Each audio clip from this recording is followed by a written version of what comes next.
সম্মানিত ভাই এবং দাদা কাকারা এবং বৌদিরা, সবার উদ্দেশ্যে আমার সালাম ও শুভেচ্ছা।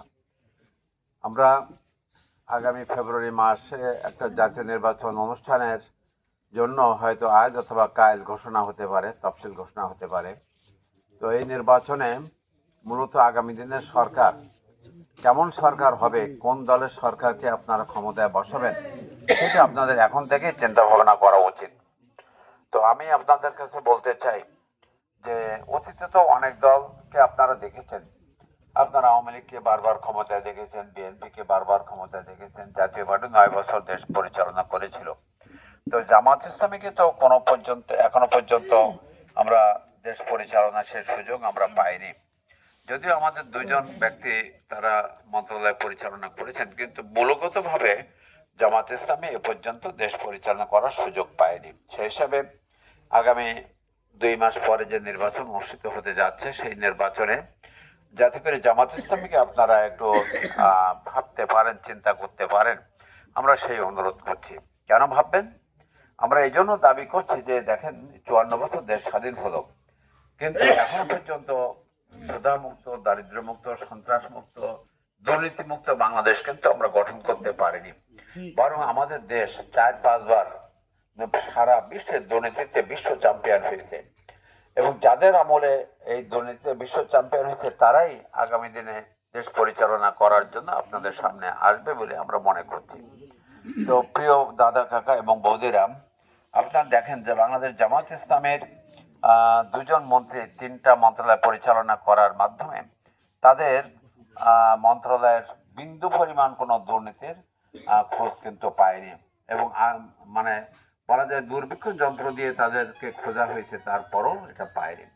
জামাত ইসলামী নেতা কর্মীরা তারা কেমন মানুষ এটা বোঝার জন্য বেশি দূর যেতে হবে না। বিগত 5ই আগস্ট 24 সালে যখন সারা দেশের হিন্দু ভাইদের, দাদা কাকাদের বাড়ি ঘরে তারা ঝাঁপিয়ে পড়ছিল চাঁদাবাজ সন্ত্রাসীরা, তখন আপনারা কিন্তু আমাদের কাছে কোনো আবেদন করেননি। আপনাদের বলতে আমি সারা দেশের হিন্দু কামদের কথাই বলছি। তারা বহু বাড়িতে বহু সমাবেশ আমি এরকম করেছি, তারা আমাকে বলছে যে দাদা, আপনার লোকেরা যদি আমাদের দোকানের সামনে এসে না দাঁড়াতো, বাড়ি ঘরে যদি প্রতিরোধ না করতো, যদি মন্দির যদি পাহারা না দিত, তাহলে আমরা পথে ফকির হয়ে যেতাম এবং আমাদের ব্যবসা বাণিজ্য সব লুণ্ঠন হয়ে যেত। তা এগুলো আমরা তো আপনাদের আবেদন করা লাগেনি, আমরা নিজেরাই আমাদের লোকেরা গিয়ে আপনাদের কাছে গেছে। আমাদের কেন্দ্রীয় সিদ্ধান্ত ছিল এটা, যে আমরা মানে নির্যাতিত ফ্যামিলি যারা, হিন্দু সম্প্রদায়ের নিরাপত্তা সবকিছু মিলে আমরা মানুষের পাশে দাঁড়াবো, এটাই আমাদের সিদ্ধান্ত ছিল। তো আমি আরো একটা কথা বলি যে গত 5ই আগস্ট থেকে এই পর্যন্ত 14-15টা মাস তো হলো। তাই 14-15 মাসে সারা দেশে তো নীরবে দুর্নীতি চলছে, নীরবে চাঁদাবাজি চলছে। ধানদিয়া ওখানে ফুলবাড়িয়া বাজারে ওখানে এক হিন্দু ভদ্রলোক 4 লাখ টাকা তার কাছে চাঁদা দাবি করে। আমরা এটা জানতে পারি, আমরা তার কাছে গেলাম, আমরা প্রতিবাদ করবো, প্রতিবাদ সমাবেশ করবো, তুমি একটু আমাদের সঙ্গে চলো। ওই দাদা বলতেছে, দাদা আমার মেরে ফেলবে ওরা, এই কথা আমি বলতেই পারবো না, এবং এটা আপনারা এটা করেন না, করলে আমার উপরে চড়াও হবে। এই যে নীরব যে চাঁদাবাজি চলছে, মানুষের উপরে যে জুলুম চলতেছে, অত্যাচার চলছে, সন্ত্রাস চলছে, আমরা আমাদের এই 14-15 মাসে আমাদের কোনো একটা আদনা কর্মীর বিরুদ্ধে এই ধরনের কোনো অভিযোগ তো আমরা আজ পর্যন্ত শুনিনি। যদি আপনারা সাক্ষ্য দেন, যদি কেউ করে থাকে, দেখবেন আমরা তার কি পানিশমেন্ট দেই। আমাদের বক্তব্য হলো যে আমরা কোনো খারাপ মানুষকে আমাদের দলে আমরা রাখবো না।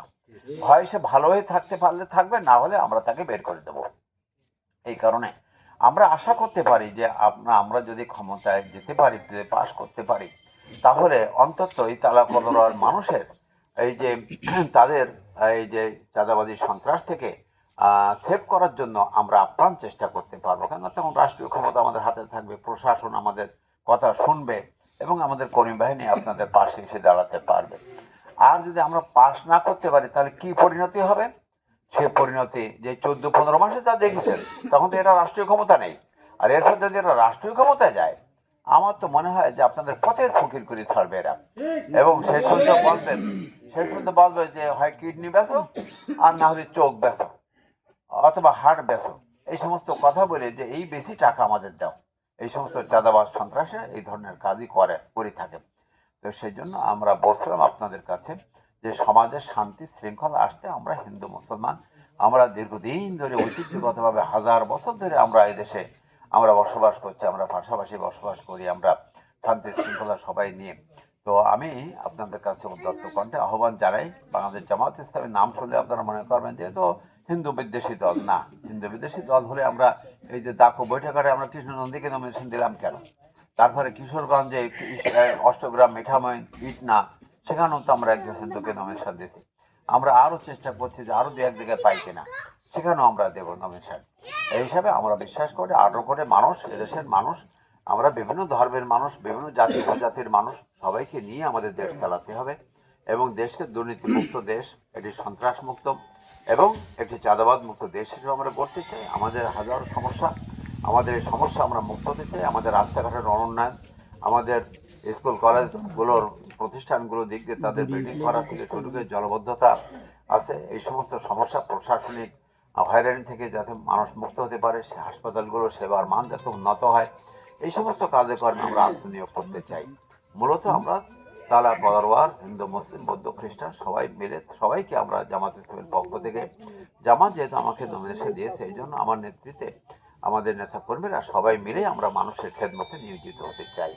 এক্ষেত্রে আমরা আশা করি যে আমাদের খেদমত থেকে আপনারা কেউ বঞ্চিত হবেন না। আমাদের নেতৃবৃন্দ পাশে থাকে আছে, আপনারা যে কোনো সমস্যায় আপনারা মনে করলে আমাদের দায়িত্বশীলদের আমাদের লোকেদের কাছে আপনারা খবর দেবেন, ইনশাল্লাহ আমাদের দায়িত্বশীলরা তাদের সাধ্য মতো চেষ্টা করবে বলে আমরা আশা রাখি। তো আমরা আপনাদের সমর্থন চাই, সহযোগিতা চাই, ভোট চাই এবং এই কেন্দ্রে যেন আপনারা পাশ করে দেন, এই আশাবাদ ব্যক্ত করে কথা